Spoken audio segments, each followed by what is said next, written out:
Uvays Qarani degan odam o'tgan, Tobiin deydi. Lekin Rasululloh davrlarida yashagan.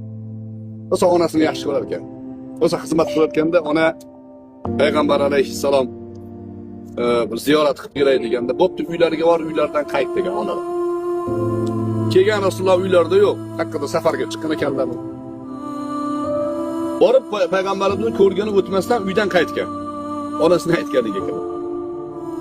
Payg'ambar alayhissalom duo qilganlar Uvays Qarani. Onasiga mehribon shu bo'ladi. Va sahobalarga aytganlarki, shu Uvaysni ko'rsanglar, istig'for so'ranglar, haqqilarga duo so'ranglar. Hazrat Umar radhiyallohu anhu umrlari mobaynida shu Uvaysni qidirib yashagan.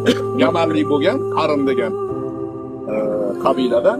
Yamandan kim kelsa to'xtab so'rarkanlar. Sen kimsan? Qayerdansan? Oting nima? Beliging nima? Qo'lida belgisi bo'lgan, ozgina oqi bu. Keyin bir kun topib olganlar. Oting nima degan